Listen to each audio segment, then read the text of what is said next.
రామరాజ్యం TV ప్రేక్షకులకు నమస్కారం. ఈరోజు మన రామరాజ్యం టీవీ స్టూడియోకి శ్రీ జగద్గురు పీఠం చైర్మన్ గారు, వారసురాలు అయినటువంటి నాగప్రతిష్టల నాగమణి గారు మనతో పాటు ఉన్నారు. మనకు ఆధ్యాత్మికపరమైనటువంటి ఎటువంటి సందేహాలను, ధర్మ సందేహాలను వారిని అడిగి మనం నివృత్తి చేసుకున్నాం. అమ్మా నమస్కారం. అమ్మా నమస్కారం అండి.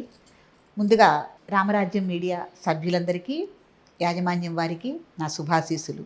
మేడం గారు, మామూలుగా మతం ఏదైనా, హిందూ మతమైనా ఏ మతమైనా, మతాల ఉద్దేశం ఏంది, మనిషిగా ఏ విధంగా బ్రతకాలన్నదే మతం మనకు బోధిస్తుంది. ఇప్పుడు మత మార్పిడులు ఈ మధ్య చాలా అవుతున్నాయి. క్రిస్టియనే కానీ ఏదైనా, మా దాంట్లో రండి, మీ దాంట్లో. అసలు మతం ఎందుకు, మత మార్పిడి చేయాల్సిన అవసరం ఏముంది? అసలు మతం అంటే ఏంది, అసలు హిందూ మతం అంటే ఏంది ఒకసారి వివరించండి అమ్మ. మంచిదండి. చాలామంది ఈ విషయాల్లో కొద్దిగా అటు ఇటుగా ఉన్నారు, కన్ఫ్యూజ్గా ఉన్నారు. వాళ్ళకు కూడా అర్థం కావట్లేదు, మనం మతం ఎందుకు మార్చుకోవాలి, ఏమిటి, అసలు మనం ఎలా కొనసాగాలి, ఇది మనం చేయటం అనేది తప్ప ఒప్ప అని కూడా తెలియకుండానే చేస్తున్నారేమో అని నాకు అనిపిస్తుంది. ఏమండి, మనిషి జీవితం అనేది చాలా చిన్నది. పిరికిడన్నం బారడబట్ట వాళ్ళం, అంతే కదా. ఏ పోరాటం చేసినా కూడా ఆ పిరికిడన్నం బారడ బట్ట కోసమే మనం పోరాటం చేస్తున్నాం. అలాంటప్పుడు మనిషి పుట్టిన దగ్గర నుంచి కాలం చేసే వరకు ఈ మధ్యలో ఉన్న జీవితంలో మహన్నాటకం ఆడుతున్నాం. భగవంతుడు అనేవాడు మన ఆడుతున్నాం అని మనం అనుకుంటున్నాం. ఆయన ఆడించే నాటకంలో మళ్ళీ మనం ఆడటం దేనికండి? కదా. ఇప్పుడు మనం మనం ఫలానా ఇంటి పేరు, ఫలానా తండ్రికి పుట్టాము, తల్లికి పుట్టామని మనం చెప్పుకుంటున్నాం, వంశపారంపర్యం మనం చెప్పుకుంటున్నాం.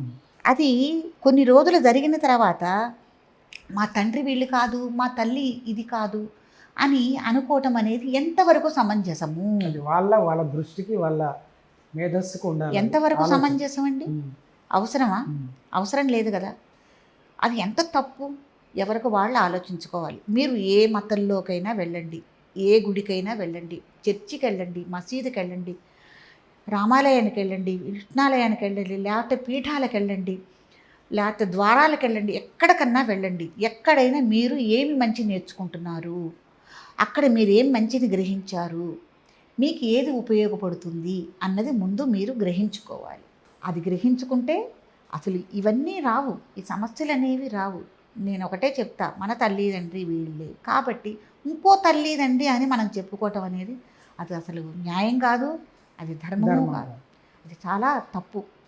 పిరికడన్నం బారడ బట్ట కోసం ఇవన్నీ మధ్యలోవన్నీ దేనికి? ఏదైనా సరే మీకు మంచి నేర్పుతోందా, ఆధ్యాత్మికత నేర్పుతోందా ఆ మతంలో, ఆ కులంలో కానీ ఆ మతంలో కానీ మీరు ఏం నేర్చుకుంటున్నారు?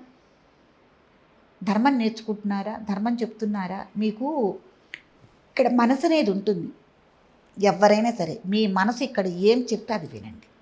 ఇక్కడ కరెక్ట్ అవునా కాదా, ఇది నిజమవునా కాదా అని చెప్తుంది. 100 మంది 100 మాటలు చెప్పనే కాకుండా దీన్ని అనుసరించండి. దీన్ని అనుసరించి బుర్రతో ఆలోచించి మీరు ఏ దేవాలయాలకన్నా వెళ్ళండి.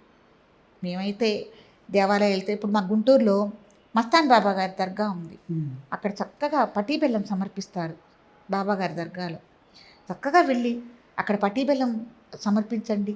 ఇంకో చోటకి వెళ్ళండి, చర్చిల్లోకి వెళ్ళినా కూడానండి, మనకి తెల్లారితే జనవరి 1 అనగా ఆ రోజు రాత్రి, తెల్లారితే జనవరి 1 అనగా ఆ రోజు రాత్రి చర్చిలో ప్రార్థన చేసి మనకి రిబ్బన్ కటింగుల్లాగా బైబిల్లో సూక్తులన్నీ మనకి రాసి ఇస్తారు. వరుస క్రమంలో నిలబడి కనుక మనం ఆ సూక్తులు తీసుకుంటే మీరు నమ్ముతారో నమ్మరో, ఎవరికి తగ్గ సూక్తి అది వస్తుందండి.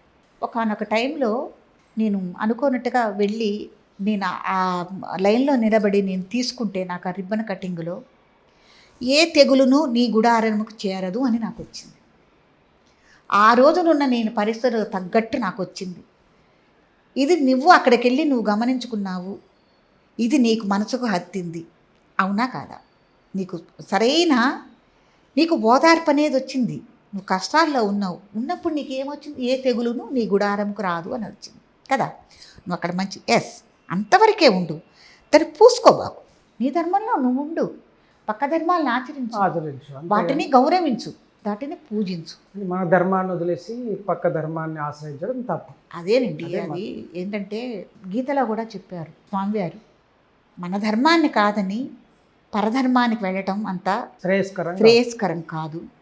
మన ధర్మంలో లేనిది ఇంకో ధర్మంలో ఉండదు. ఉన్నా కూడా ఈ ధర్మంలో నువ్వు పుట్టావు కాబట్టి వాళ్ళు ఏది చెప్పినా కూడా నీకు అర్థం కాదు. అవునా కాదా? ఇప్పుడు మన గీత ఉంది, వాళ్ళకి అర్థం కాదు చెప్పినా కూడా. వాళ్ళ బైబిల్లో వచనాలు ఉన్నాయి, మనకు అర్థం కావు, అయోమయంగా ఉంటుంది. కాబట్టి ఎవరి స్థానాల్లో వాళ్ళే ఉండి వాళ్ళ పరిధుల్లో లోక కళ్యాణం గురించిగా మన ధర్మాల్ని కాపాడుకుంటూ మన లోకక్షేమం కోరటమేనండి ఏ భగవంతుని మతమైనా సాన్నిధ్యానికి. ఏదైనా. ఇదే మనం తెలుసుకోవాల్సింది. చాలా చక్కగా వివరించారమ్మా. మతము అసలు మతాలు ఎందుకు, మతంలో ఉన్న అంతర్భాగంగా మతంలో ఏముంది, ఎలా ఉండాలి, ఎలా ఉండకూడదు, చాలా చక్కగా అర్థమైందమ్మా. ధన్యవాదాలు. చూసారు కదా, మరో కార్యక్రమంలో మరిన్ని ఆధ్యాత్మిక అంశాలతో మళ్ళీ కలుసుకుందాం. అంతవరకు సెలవు. నమస్కారం.